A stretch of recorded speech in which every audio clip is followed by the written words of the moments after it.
everybody. Welcome to our very first podcast.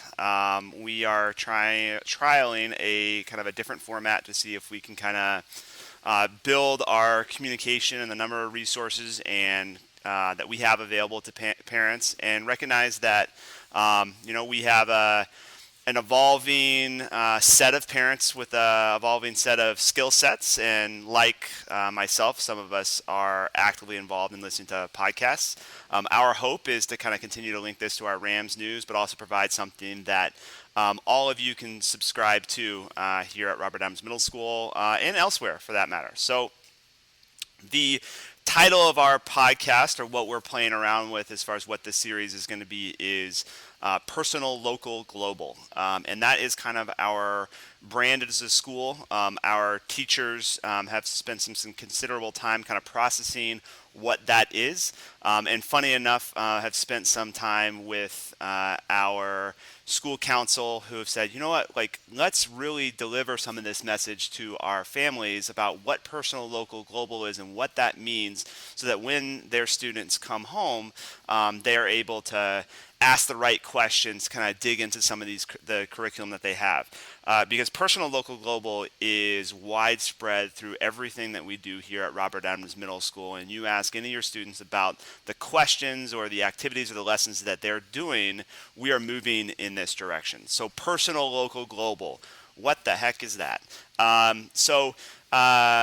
This came out of some kind of brainstorming we worked at during the last March PD day, that was like, how do we kind of match a lot of the research that's out there around like large, thematic, authentic understandings to drive purposeful work as a school, and all the research that supports that is what kids can get behind when they answer their big overarching why. Why do I need to know math? Why do I need to know social studies? Why do I need to know this piece and what that looks like?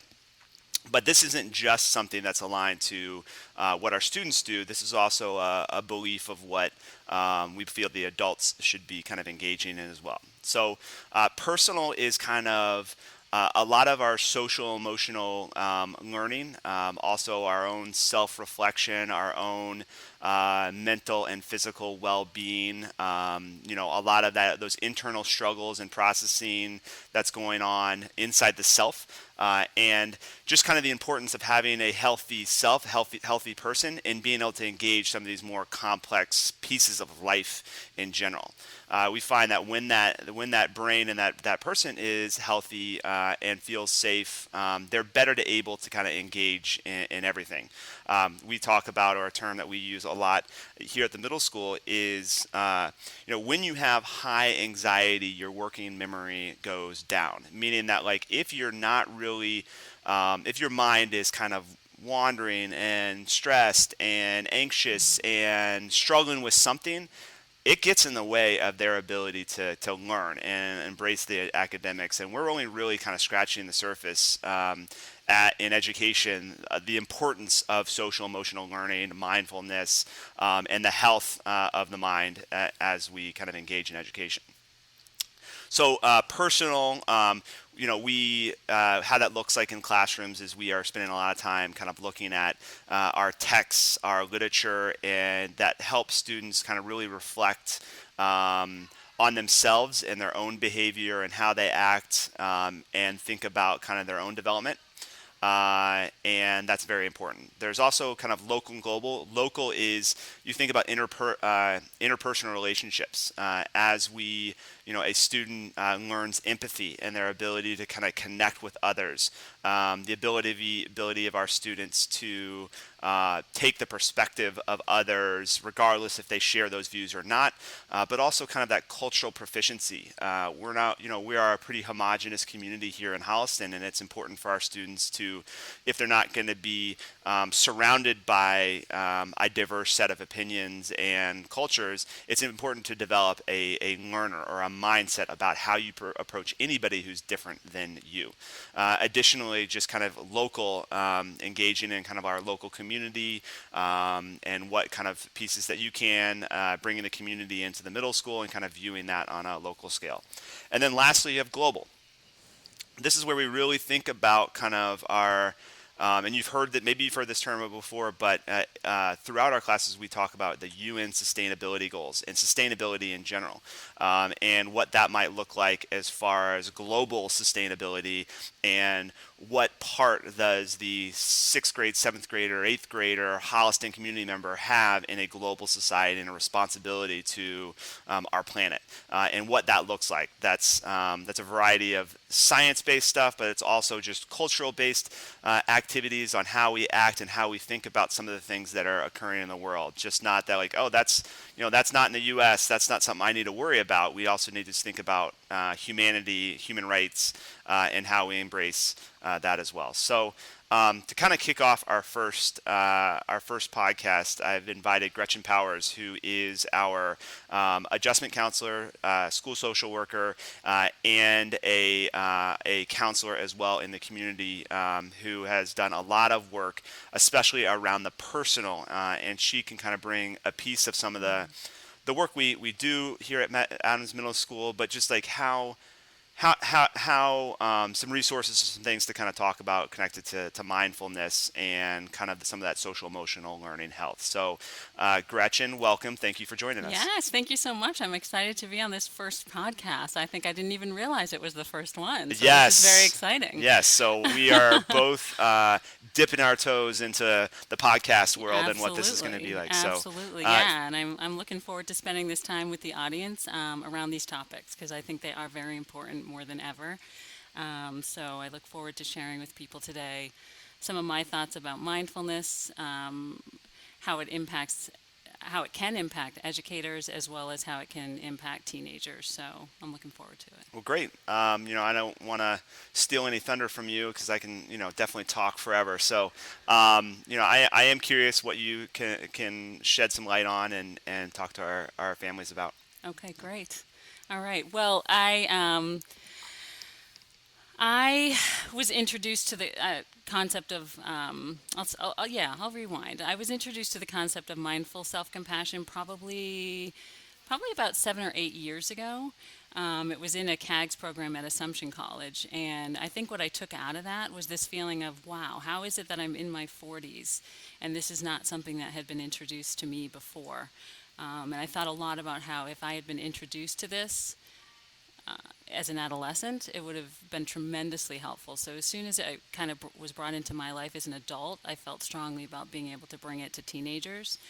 And so, but where I'll start with, sort of along having just mentioned the topic of mindful self compassion, is I am sure that all of you listening to this have been hearing a lot about mindfulness. You can't stand in a grocery store line anymore without seeing, magazines, covers talking about mindfulness. I think it's becoming kind of a term that's used a lot. And so many people may be thinking about why mindfulness, why now? I specifically think about why mindfulness for teenagers right now. To me, it's because teenagers are experiencing tremendous levels of stress and anxiety. They're showing us that they lack the necessary resources to manage the stress. And this is evident by all the high rates of anxiety and depression that we're seeing among the teen population right now. If they had the ability to cope with the stresses in their lives, we would not be seeing the high levels of anxiety and depression that we are seeing. So, what can we do? It's not just about being able to give them medication, it's not just about being able to take them to therapy, which is often once a week, if that. What we really need to do is help them develop resilience, which is a huge thing for us all to develop. But helping them develop resilience is probably the best thing we can do because I'd like to say that the stressful things in life that are being faced by everyone are, some of them can be mitigated, but the fact is that they're not going to be taken away. So we need to learn how we can help them thrive despite being faced with these stressful situations. So really, to me, this is where mindfulness comes in.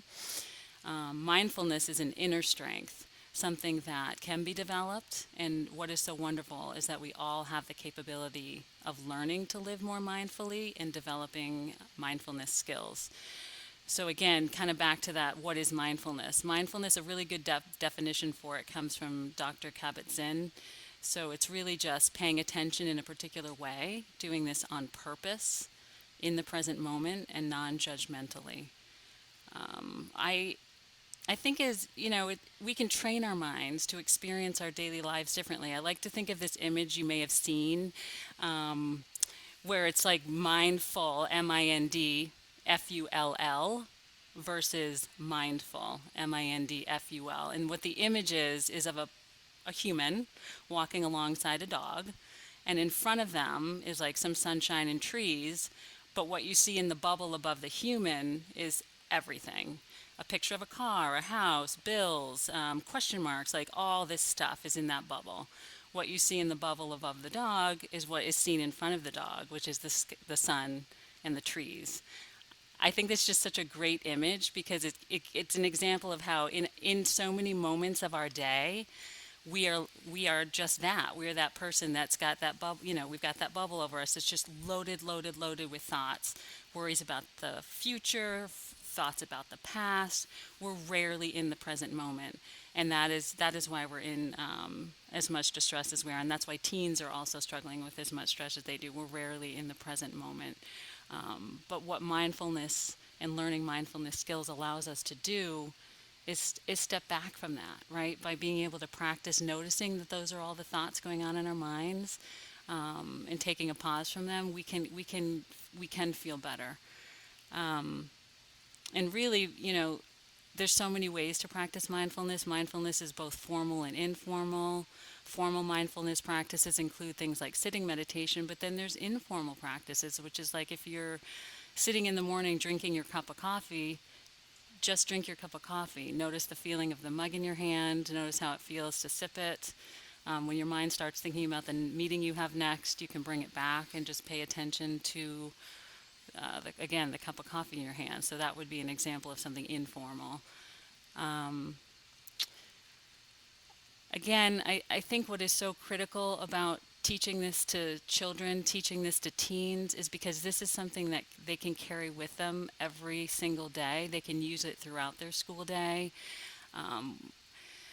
What I find with the students that I'm working with is that the stressors that they have can be so great, and they're often feeling overwhelmed with how they can possibly begin to approach things in a new way, and they feel that they feel like things are overwhelming. And when you start to help them recognize that the moment they're in is not so overwhelming, they start to feel better. Um, the big thing that teenagers are lacking, and what I've learned adults are lacking too, though, which I kind of started with, was this idea of mindful self compassion. So I had the fortune of being able to work with educators on our recent professional development day. And what I learned, and again, these are obviously all adults in the room, is what I learned in presenting a scenario to them, just sort of a scenario around, an incident happening between themselves and a student in class, and sort of hearing how they responded to that scenario versus how they think they would talk to a friend about the scenario. And it's strikingly different. And so what you learn is how people work with themselves in difficult situations is entirely different than how they would support and help a friend. And that is something important for everyone to take a look at, because it does not support our well-being when we have an incredibly self-critical internal voice. Sometimes people think that, the more they beat themselves up, the more that'll motivate them to do better. But the research shows that that's actually not true at all. And the people who develop greater levels of self-compassion and are kind toward themselves in the midst of their difficulties are the people who have the greatest resilience, really, and who can really withstand the stressors in life. So, again, introducing this to children, introducing this to teens just will allow them the opportunity to kind of get out into the world maybe in a different way than their parents did. I'm excited that I'm hopefully going to be getting to do at least one mindful self-compassion class to every student in the eighth grade.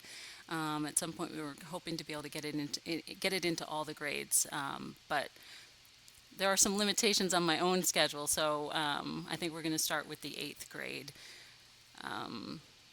But yes, it is. It is. These are critical things for the times that we are all currently living in. And anyone who's interested in learning more about this, I'm happy to talk with you. You can reach out to me.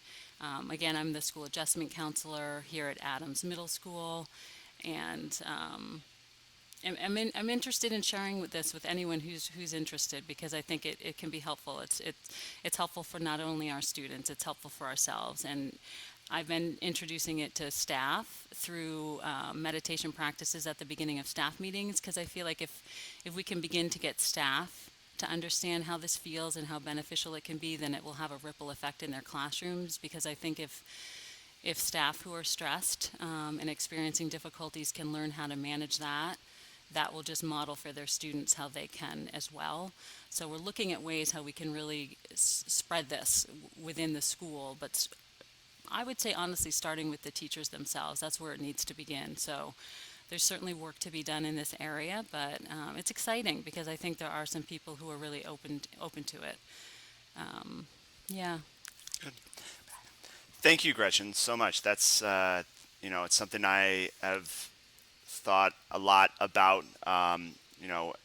As I've worked with middle school age kids, and just seeing kind of some of their struggles and even my own struggles, Hmm. and kind of like where I'm finding that I need to carve out a space to let my mind stop a little bit, Mm. and kind of build some of those neural connections that are occurring, and just be present for a bit. Right. So I do find that demonstrates a lot of the value and focus around the personal, local, global that we have kind of adopted here at the middle Hmm. school. And our hope is if we can tie some of these pieces together and we can really focus on the mental health of the student and their state of mind. They're open to so much more, like the Absolutely. like creativity and just the way that they think and more freely around their trust and their own vulnerability. I think there's a lot of potential there. Absolutely. And I did want to mention there's a couple of resources for any parents interested in just having, if you feel like your teenager especially would benefit from learning some of these skills. There are a couple of great books, and I wouldn't recommend them unless I really thought they were good. There's one called The Mindful Teen Powerful Skills to Help You Handle Stress One Moment at a Time, and that's by Dr. Vo. First name Dzung, last name Vo, VO. And the other one I would highly recommend is a book called The Self Compassion Workbook for Teens. It's fantastic. It's written by Karen Bluth, who is the creator of the Mind. It's a mindfulness for teens program that she created called Making Friends with Yourself, which is a program that I'm trained to teach. And her workbook is excellent. It's very teen friendly, and I would highly recommend it. These are things that you could get for your kids at home, and if you took a look at them yourselves, I think you'd find it's helpful for you too. So, yeah. Well, good, Gretchen. Thank you so much for joining our Oh, first ever yes, podcast. We wonderful. appreciate it. Parents, or community members, or listeners who are out there, um, if you like what you heard and you want us to kind of continue to find folks to chat about and kind of expand upon some of the things that are happening at Robert Adams Middle School, but also just kind of our interest on education and middle school age student development and recommendations that they have, please feel free to email me. I'm at jordand@holliston.k12.ma.us. Again, that's jordand@holliston.k12.ma.us. I could appreciate your feedback as we expand this and think about new podcasts that we have in the future. But again, this is an effort to just kind of expand and provide answers to the questions that you as parents are seeking, or providing insight to problems that you were not aware of, or did not have insight to. So again, thanks everybody. Hopefully we'll have another podcast here shortly. All right, I appreciate it. Thank you.